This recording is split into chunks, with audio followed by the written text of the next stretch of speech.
Inner ring road కేసులో Chandrababu bail petition పైన తీర్పును ఏపీ హైకోర్టు రిజర్వ్ చేసింది. చంద్రబాబు లాయర్లు, సిఐడి తరపు న్యాయవాదులు నిన్న లిఖితపూర్వక వాదనలు కోర్టులో సమర్పించారు.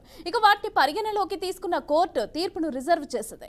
కాగా రెడ్ బుక్ పేరుతో లోకేష్ బెదిరిస్తున్నారని, చంద్రబాబుకు ముందస్తు బెయిల్ ఇవ్వొద్దని సిఐడి అధికారులు కోర్టులో మెమో దాఖలు చేశారు.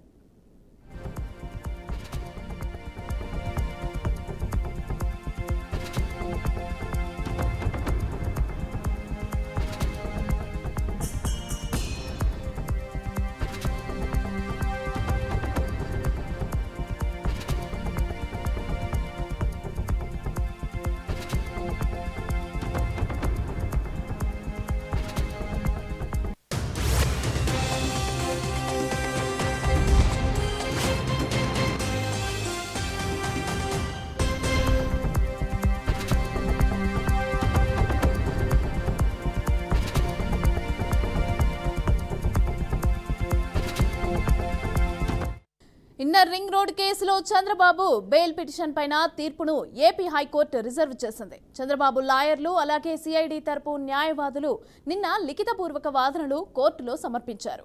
వాటిని పరిగణలోకి తీసుకున్న కోర్టు తీర్పును రిజర్వ్ చేసింది. కాగా రెడ్ బుక్ పేరుతో లోకేష్ బెదిరిస్తున్నారని, చంద్రబాబుకు ముందస్తు బెయిల్ ఇవ్వొద్దని సిఐడి అధికారులు కోర్టులో మెమో దాఖలు చేశారు.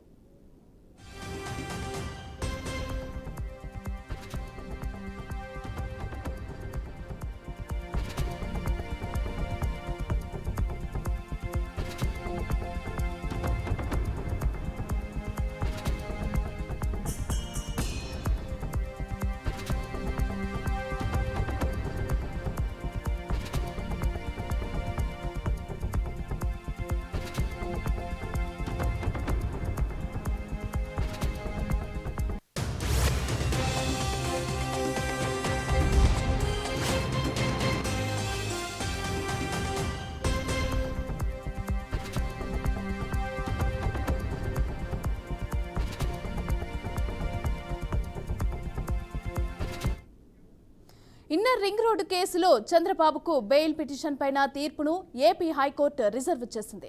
అయితే చంద్రబాబు లాయర్లు, సిఐడి తరపు న్యాయవాదులు నిన్న లిఖితపూర్వక వాదనలు కోర్టులో సమర్పించారు. వాటిని పరిగణలోకి తీసుకున్న కోర్టు తీర్పును రిజర్వ్ చేసింది. కాగా రెడ్ బుక్ పేరుతో లోకేష్ బెదిరిస్తున్నారని, చంద్రబాబుకు ముందస్తు బెయిల్ ఇవ్వొద్దని సిఐడి అధికారులు కోర్టులో మెమో దాఖలు చేశారు. అయితే దీనికి సంబంధించి పూర్తి డీటెయిల్స్ మా ప్రతినిధి శ్రీనివాస్ అందిస్తారు. శ్రీనివాస్, హైకోర్టులో ఈ రోజు ఇన్నర్ రింగ్ రోడ్ కేసుకు సంబంధించి చంద్రబాబు పిటిషన్ పై, ముందస్తు బెయిల్ పిటిషన్ పై విచారణ జరగడం జరిగింది. ముఖ్యంగా చూసుకున్నట్లయితే ఇరువైపులా, ఇటు చంద్రబాబు తరఫున అటు సిఐడి తరఫున ఇరువైపులా లాయర్లు లిఖితపూర్వకంగా తమ వాదనను కోర్టుకు సమర్పించడం జరిగింది. అదే విధంగా చూసుకుంటే లోకేష్ బహిరంగంగా కేసులను ప్రభావితం చేసే విధంగా మాట్లాడుతున్నారు కాబట్టి తప్పనిసరిగా చంద్రబాబుకు ముందస్తు బెయిల్ ఇవ్వకూడదంటూ కూడా సిఐడి వాదనలు వినిపించారు. కానీ ఇక్కడ చూసుకున్నట్లయితే గనక చంద్రబాబు బెయిల్ పై రిలీజ్ అయిన తర్వాత ఈ కేసులో ముందస్తు బెయిల్ ఏదైతే ఉందో ఆ పిటిషన్ కి సంబంధించి సుదీర్ఘ వాదనలు సాగడం జరిగింది. హైకోర్టు తీర్పును రిజర్వ్ చేయడం జరిగింది. ముఖ్యంగా చూసుకున్నట్లయితే కనుక స్కిల్ డెవలప్మెంట్ స్కామ్ లో చంద్రబాబు అరెస్ట్ అయిన తర్వాత నుంచి ఇన్నర్ రింగ్ రోడ్ స్కామ్ కు సంబంధించినటువంటి జరిగిన దానిలో కూడా అతను ఎఫ్ఐఆర్ నమోదయ్యి అతను నిందితుడిగా ఉన్న నేపథ్యంలో ఆయనకి ముందస్తు బెయిల్ ఏదైతే ఇవ్వకూడదు అంటున్నారో దానికి సంబంధించి టీడీపీ తరఫున అడ్వకేట్స్ వాదనలు వినిపించారు. కానీ సిఐడి వాళ్ళు తప్పనిసరిగా ఇప్పుడు ఆ బెయిల్ అంటే కేసును ప్రభావితం చేసే అవకాశం ఉంది కాబట్టి తప్పనిసరిగా ఆయనకు ముందస్తు బెయిల్ ఇవ్వకూడదంటూ కూడా వాదనలు వినిపించారు. ఇరువైపులా వాదనలు విన్న తర్వాత కోర్టు తీర్పును రిజర్వ్ చేయడం జరిగింది. రిజర్వ్ చేసిన తర్వాత కూడా వాళ్ళు ఏదైతే మెమోను దాఖలు చేశారో దానిపై కూడా విచారణ మధ్యాహ్నం తర్వాత కొనసాగే అవకాశం కనపడుతుంది. అయితే లోకేష్ కూడా బెదిరిస్తున్నారు అని చెప్పేసి చంద్రబాబుకు ముందస్తు బెయిల్ ఇవ్వద్దు అనేసి అని చెప్పి కూడా సిఐడి అధికారులు కోర్టులో మెమో దాఖలు చేశారు. అయితే దీనికి సంబంధించి ఏం చెప్తున్నారు మరి వాళ్ళు? అంటే సిఐడి అధికారులు లోకేష్ కి సంబంధించినటువంటి వీడియో రికార్డ్స్ వీటన్నిటిని కూడా విజయవాడలో ఉన్నటువంటి ఏసీబీ లోయర్ కోర్టులో మెమో దాఖలు చేయడం జరిగింది. ఆ మెమోపై కూడా వాదనలు కొనసాగుతున్నాయి. ఎక్కడా కేసును ప్రభావితం చేసే విధంగా లోకేష్ మాట్లాడేదని తెలుగుదేశం పార్టీ లాయర్లు ఆరోపిస్తున్నారు. సిఐడి వాళ్ళు అందులో ఉన్నటువంటి ఎవిడెన్స్ ను కూడా సబ్మిట్ చేశారు.